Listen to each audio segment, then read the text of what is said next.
Agora, uma apuração exclusiva do SBT News, o Corinthians e a Procuradoria-Geral da Fazenda Nacional estão prestes a selar um acordo decisivo para o futuro financeiro do clube. A negociação de débitos tributários soma 1,2 bilhões de reais, valor que era classificado pelo governo como irrecuperável, Lívia.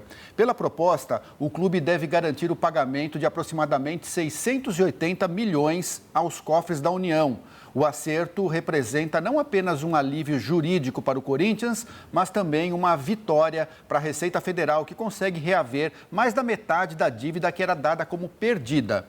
Sobre esse assunto, nós vamos conversar sobre esse possível acordo com o Theo Dias, que é assessor especial da Procuradoria-Geral da Fazenda Nacional. Bom dia, Theo. Bom dia, Lúcio. Bom dia, Lívia. Bem-vindo. Ô, Theo, por que esse montante de 1,2 bilhão era considerado irrecuperável, hein? Na verdade, Lúcio, a Procuradoria faz análises a partir da situação do devedor, do contribuinte, faz isso para toda a carteira da dívida ativa da União e faz a classificação do crédito. Na verdade, não era todo ele que era considerado irrecuperável, a irrecuperabilidade atingiu a parcela do desconto que foi concedido. A partir da análise da situação econômica do time, do cenário econômico brasileiro, a PGFN, representada aí pela Procuradoria Regional da Fazenda Nacional em São Paulo, da terceira região, os procuradores Leandro e Débora fizeram esse acordo com o time, concedendo 46% de desconto nessa dívida de 1,2 bilhão de reais, para que o time atingisse a regularidade fiscal. Então, o critério da recuperabilidade ou irrecuperabilidade atinge a parcela do desconto que vai ser dado. O restante, os 680 milhões de reais que serão pagos, esses nós considerávamos recuperáveis e, portanto, não houve concessão de desconto nesse montante. O time acertou com a Fazenda o pagamento desse valor em até 120 prestações, 10 anos de acordo. O acordo foi firmado na semana passada e, como todos os corintianos perceberam, mudou a sorte aí do time com a conquista seguinte da Supercopa, que atribuiu também a tranquilidade que o time atingiu com a celebração desse acordo.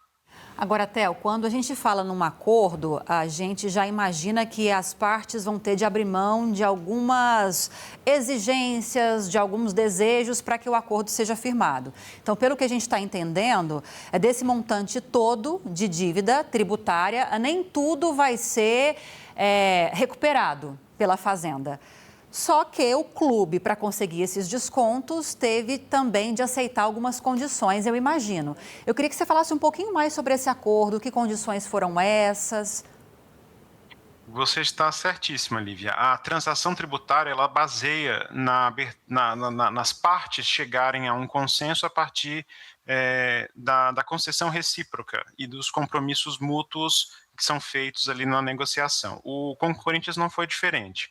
A Fazenda Nacional concedeu esse montante expressivo de desconto, concedeu o prazo de 120 meses para fazer o pagamento, e o time abriu mão de discussões e debates judiciais sobre essa dívida tributária e apresentou garantias que vão ser utilizadas em caso, o que não se acredita, em caso de inadimplemento do acordo que foi celebrado na semana passada. Então, há uma pacificação de um conflito que havia entre a União, representada pela PGFN, pela Fazenda Nacional, e o time. E essa pacificação foi possível com a concessão recíproca de vantagens no celebrado acordo que foi firmado semana passada. Ô, Theo, então o Corinthians tem 10 anos agora para pagar esses 680 milhões, né? É isso que ficou estipulado. É algo possível do clube cumprir? Vocês entendem que o Corinthians consegue dar conta dessa dívida agora? Perfeitamente. Essa irrecuperabilidade que nós comentávamos no início do nosso diálogo é justamente para que a dívida fosse ajustada às possibilidades de recuperação que a Fazenda Nacional enxerga a partir de dados fiscais e que o clube também manifesta ter condições de arcar. E foram dadas garantias, então realmente um acordo de ganha-ganha, porque ganha o contribuinte brasileiro, ganha o futebol brasileiro, ganha o time, ganha o torcedor corintiano. Nós temos a agora garantia de que a dívida será quitada, mesmo que, eventualmente, o que não se acredita, o que não vai acontecer, mas se o acordo não prevalecer, nós temos garantias que já foram dadas para o adimplemento do crédito público. O time vai entregar à Fazenda Nacional como garantia a receita da loteria do time Mania. Nós temos também como garantia o Parque São Jorge, e isso é uma construção vitoriosa. O 10 anos são 120 prestações, e bom lembrar que nem tudo vai ser pago em 120. A parcela previdenciária, que dá cerca de 200 milhões de reais desse acordo, vai ser paga em 5 anos. O FGTS vai ser pago bem mais rapidamente também. FGTS é um dinheiro que, embora cobrado pela PGFN, ele pertence diretamente ao trabalhador, aos empregados do clube, e é importante ressaltar que sobre esses valores de FGTS, nenhum desconto foi concedido, justamente porque a Fazenda age em nome do trabalhador, fazendo a cobrança desse crédito. O crédito não é da Fazenda, não é da União, então a gente não concedeu desconto, mas facilitou o pagamento, e agora haverá o adimplemento mais rápido desses valores de FGTS. Então, são 120 meses no total, mas parte do crédito será pago em 5 anos, parte do crédito será pago à vista e em prazos menores. Eu sei que você está falando como um representante da Receita aqui conosco, mas acompanhando essas tentativas de se estabelecer acordos e conhecendo a realidade desses clubes brasileiros, acredito que você vai ter informações para compartilhar conosco sobre o que eu vou perguntar. A gente está falando agora do Corinthians, mas essas dívidas tributárias acumuladas são uma realidade de outros clubes brasileiros também, grandes times. A gente está colocando diariamente no noticiário, por exemplo, o São Paulo. Claro que a gente está falando de investigações, estamos falando de um caso policial, no caso do São Paulo Futebol Clube, mas também é uma realidade do São Paulo e de outros clubes, essas dívidas bilionárias, talvez não intensas como essas que a gente está trazendo agora do Corinthians. E aí eu queria te perguntar o seguinte, são dívidas milionárias, mas porque esses clubes movimentam muito dinheiro, movimentam muitos recursos, milionários. E aí eu queria entender o que leva um clube a chegar numa situação como essa. É falta de gestão, é corrupção? Tem como apontar algumas possibilidades para se chegar a essa situação? De fato, Lívia, a gente tem grandes clubes brasileiros devendo valores bastante substanciosos à Fazenda Nacional, a PGFN, depois inicialmente a Receita Federal, e depois, quando chega aqui na dívida ativa, a PGFN, devendo à União, devendo ao povo brasileiro. As causas são diversas e há mecanismos para enfrentá-las, para ajudar a gestão dos clubes.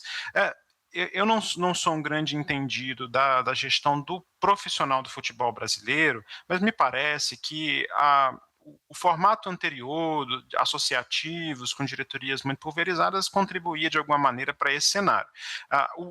O futebol brasileiro tem se profissionalizado em termos de gestão fiscal nos últimos tempos, e um exemplo muito claro disso é a quantidade de acordos que a PGFN firmou com grandes times nacionais. O Corinthians está fazendo agora esse acordo bilionário conosco, mas nós já fizemos acordos, deixa eu colar aqui, com o Sport Clube de Recife, com o Atlético Mineiro e com o Cruzeiro, já fizemos com o Internacional de Porto Alegre, com o Vasco da Gama, com o Flamengo, com o Botafogo, com o Bahia, já fizemos muitos acordos com times muito grandes, como esses que eu mencionei, e com times menores também. No passado, o Poder Legislativo, o governo, lançavam refis voltados aos clubes de futebol, como o Profut, nos anos 2010, que não resolviam o problema porque eram planificados. Tratava o time de grande porte como tratava o time de pequeno porte, o futebol de bairro, o futebol local. E a transação tributária nos dá a chance de dosar os benefícios, dosar os compromissos, dosar o prazo para que esse time vai ter que pagar, eventualmente o escalonamento das prestações, começando a pagar menos e depois pagar um pouco mais, e isso tem ajudado o futebol brasileiro com certeza, de modo que hoje a gente tem em termos de valor, a grande maioria desses créditos em situação regular, atingindo um passo importante com esse acordo agora com o Corinthians, que tinha uma dívida expressiva nesse montante total. Então, em resumo, eu penso que o cenário é um pouco esse. Assim, há uma melhora na gestão fiscal dos times, as negociações são exemplo disso, e o Corinthians firmou conosco, quando assinou esse acordo, o compromisso de se manter regular. Então veja como é virtuosa a celebração de um acordo como esse, porque vai levar a diretoria do time, os presidentes que sucederão na gestão do futebol corintiano, uma percepção de que vale a pena se manter regular com a Fazenda Nacional, e isso vale não só para o futebol, como para qualquer empresa. E aí eu aproveito a audiência aqui do SBT News para dizer que o portal Regularize da PGFN traz possibilidades de acordos similares ou melhores do que esse celebrado com o Corinthians a todo contribuinte, desde o MEI, pessoa física que está devendo à Fazenda Nacional, as empresas de médio e grande porte, todas podem entrar no site da Procuradoria, www.regularize.pgfn.gov.br, e simular um acordo, verificar qual é a proposta que a PGFN oferta a você, e fazendo a celebração, a gente consegue dar ao contribuinte uma certidão de regularidade com muita rapidez.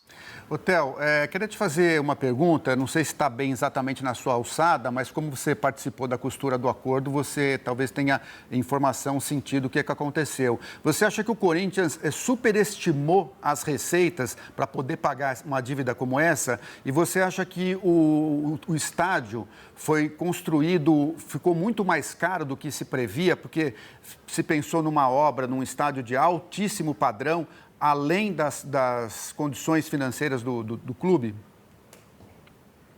Lúcio, essas dívidas que nós estamos negociando, elas não são diretamente relacionadas à construção do estádio, e são dívidas mais antigas. Há dívidas aqui com mais de 10 anos que estão sendo negociadas agora, 10 anos de litígio, 10 anos de cobrança, mais de uma década fazendo essa discussão. Então vejam que não é necessariamente coisa muito recente, é uma dívida que inclusive cresceu nesse montante expressivo em razão do acúmulo de juros ao longo do tempo, e as causas podem ser variadas, desde uma interpretação jurídica que a consultoria jurídica do time à época do fato gerador, quando houve lá o surgimento do crédito tributário, deu ao time, e o time preferiu litigar, entendendo, por exemplo, que um crédito não era devido ou não era devido naquele montante, e aí isso se arrasta durante muito tempo, e no final das contas a Fazenda Nacional logra êxito, mostrando que de fato a tributação aconteceu como deveria, e aí o valor já está bastante alto, e R$ 1 bilhão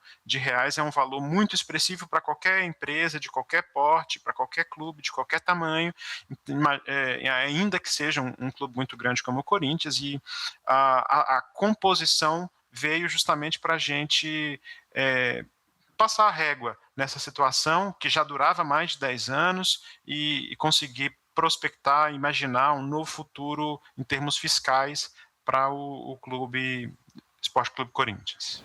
Tá ok, a gente agradece então a participação aqui do Theo Dias, assessor especial da Procuradora-Geral da Fazenda Nacional. Theo, muito obrigado pela tua entrevista e um bom dia para você. Bom dia, obrigado. Obrigada, Theo.